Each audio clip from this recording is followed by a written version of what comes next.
Polín. Historias, personajes, lugares.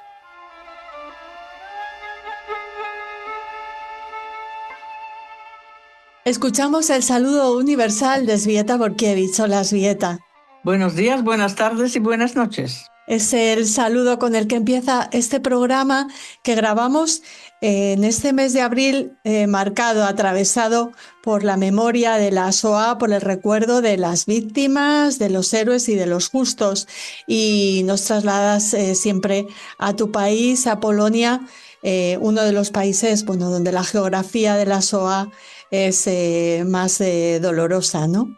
Sí, yo quería hablar hoy un poquito de todo lo que se puede aprender, conocer, ver en Varsovia, por ejemplo, en Polonia, pero en Varsovia especialmente, durante este mes de abril, que es muy importante para mucha gente por lo que has dicho. Sí. Y también es el aniversario del levantamiento en el gueto de Varsovia. Y ocurren muchas cosas interesantes.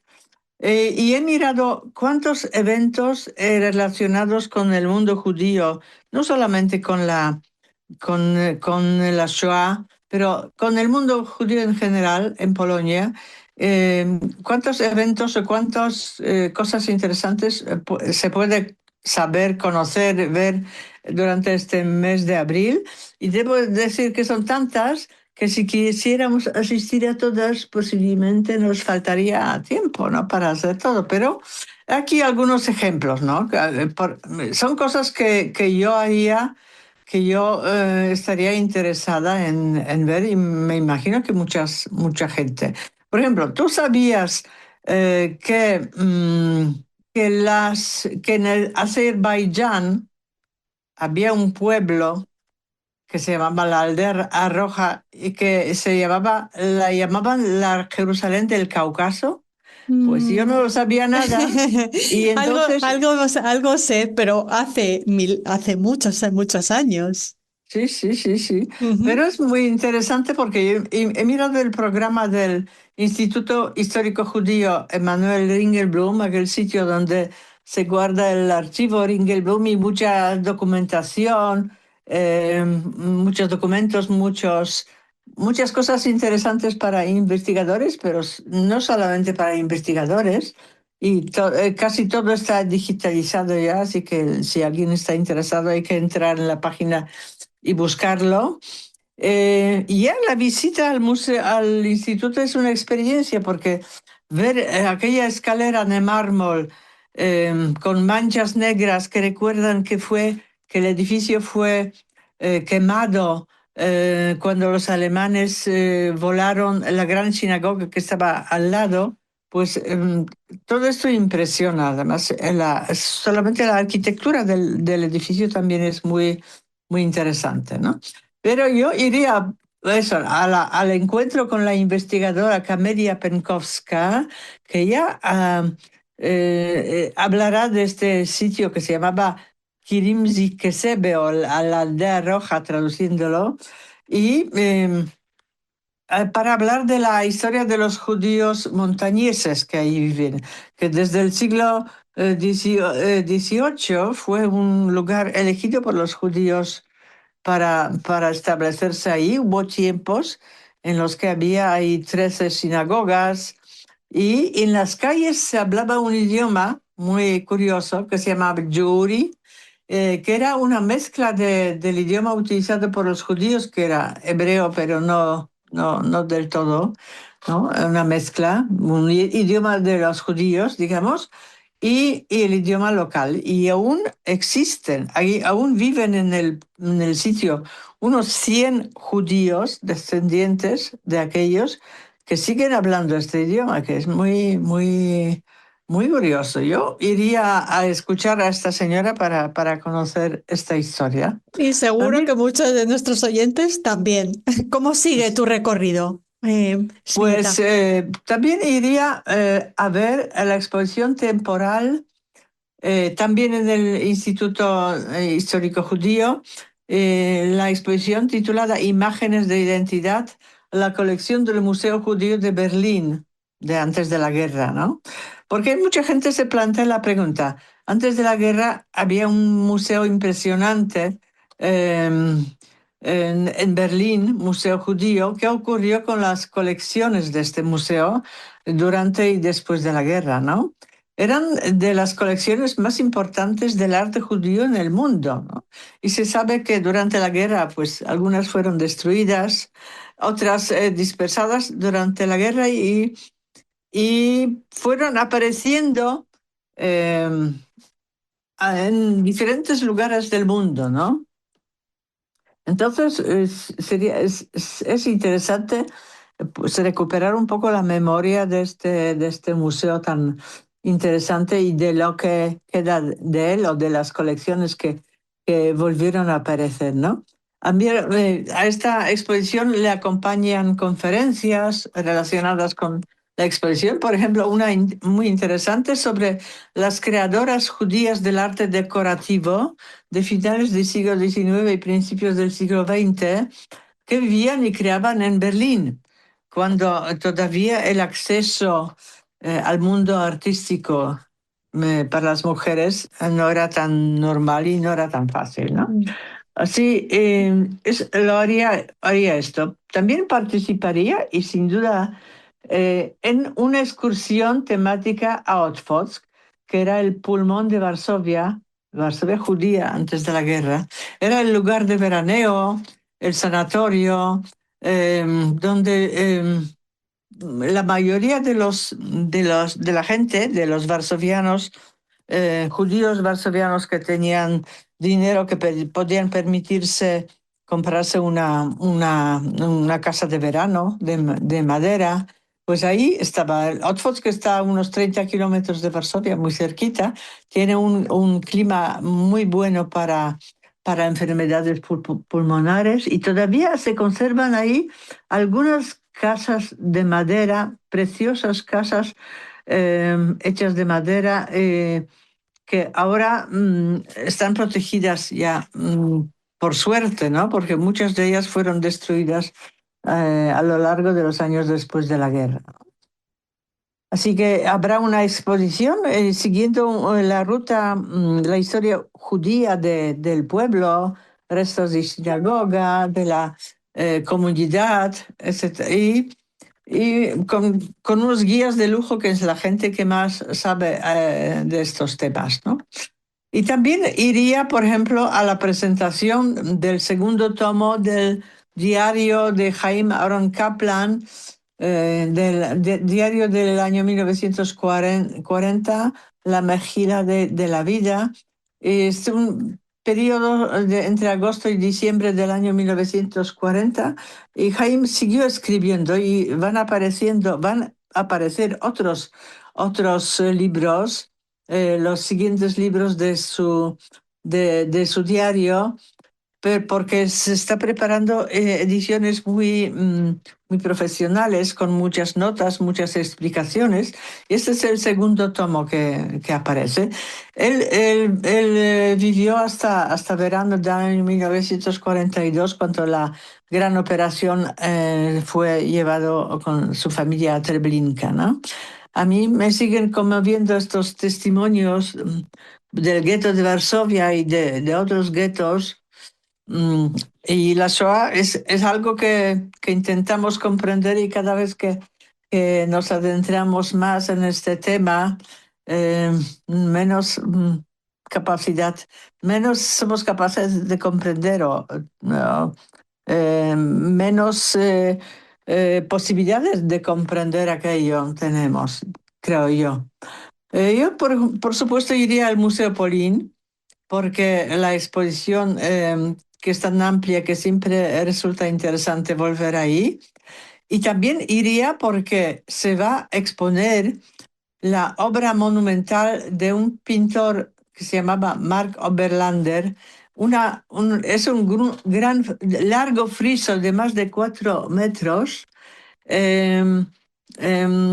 titulado Ghetto, el gueto, que es un friso que se compara a veces con Guernica de Picasso, ¿no? Va a estar expuesto solamente durante 2 meses porque es una obra muy delicada y tienen que guardarla, no puede estar expuesta más tiempo.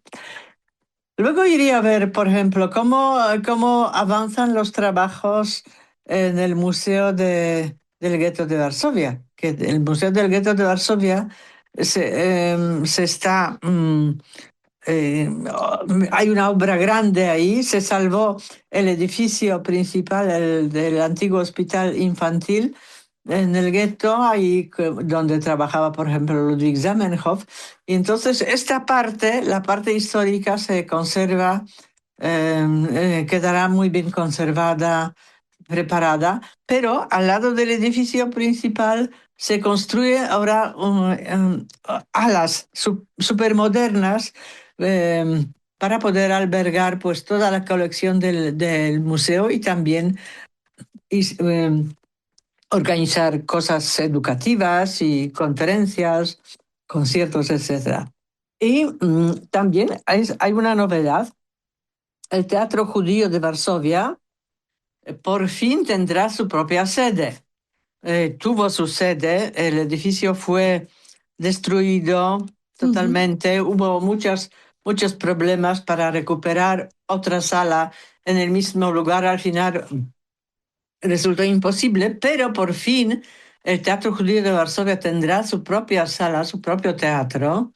Esto va a ocurrir dentro de 2 años o incluso 3 años, porque es prácticamente construirlo de nuevo, pero por fin tendrá un gran teatro técnicamente muy moderno, donde se podrá hacer todo tipo de obras, aunque este teatro, el Teatro Judío, es muy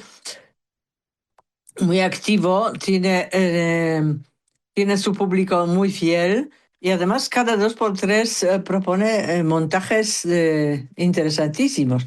Yo iría a ver, por ejemplo, un espectáculo titulado Stiller, eh, con canciones del gueto cantadas en yiddish y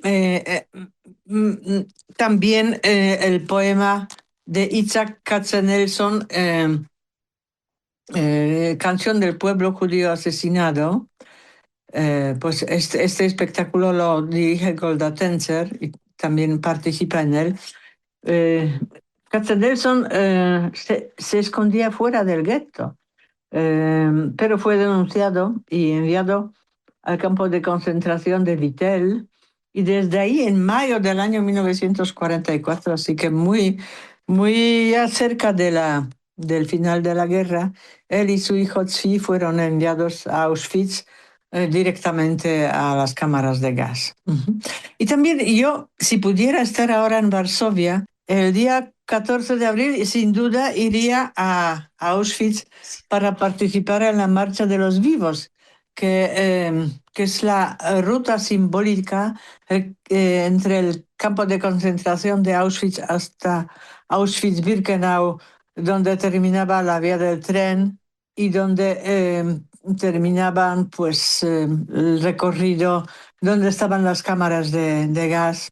Esta marcha de los vivos participan miles de jóvenes de todo el mundo, muchos jóvenes de Israel, muchos polacos, muchos americanos, y yo iría también para apoyarlos, aunque normalmente es algo en lo que participan los jóvenes para transmitir la memoria de aquello que ocurrió hace 80 años. Y por supuesto, el día 19 de abril, yo me prendería el narciso amarillo a mi ropa para recordar el levantamiento en el gueto de Varsovia. Esta tradición, la iniciativa Narcisos, se lleva organizando desde hace muchos años bajo el lema Nos une la memoria. Y este año se centra en el poder de los testimonios, de las historias personales, de relatos de testigos, documentos. Y la protagonista de este año es Cristina Budnicka, que fue la única de una familia, la familia Kucher, que sobrevivió al infierno del levantamiento del gueto de Varsovia, porque sus padres, sus 6 hermanos y su hermana mayor murieron al intentar salir de un búnker en llamas situado en la esquina de la calle Zamenhof y Miła, son los nombres de las calles del gueto, del barrio judío que hoy existen, aunque tienen otro recorrido, ¿no? Ella tenía apenas 11 años y dice que sobrevivió para poder dar testimonio de lo que ocurrió. Así que recordemos la tradición de los narcisos, la que empezó Marek Edelman, ¿no? Que cada 19 de abril recibía un ramo de flores amarillas de alguien desconocido y luego las depositaba a los pies del monumento a los héroes del gueto, ¿no? Así que hoy día hay mucha gente que participa en esta celebración. Muchos van con ramos de flores frescas, flores amarillas, pero también cientos de jóvenes distribuyen los narcisos hechos de papel, que además el modelo, cómo hacerlo, el recortable, está en las páginas del Museo Polín. Así que estas son más o menos cosas que yo haría en estos momentos en Varsovia. Y espero que resulten interesantes, ¿no? Por lo menos hablar de ellas, aunque no podamos participar. Muchísimo. Lo que yo haría y lo que hago es agradecerte que te prepares, que nos entregues estos programas tan deliciosos, Elżbieta, cada semana. Muchísimas gracias por hacer este recorrido en este mes tan especial para la memoria, para que podamos seguir ese mandato de no olvidar y de nunca más. Muchas gracias, te esperamos en el próximo Polín. Gracias.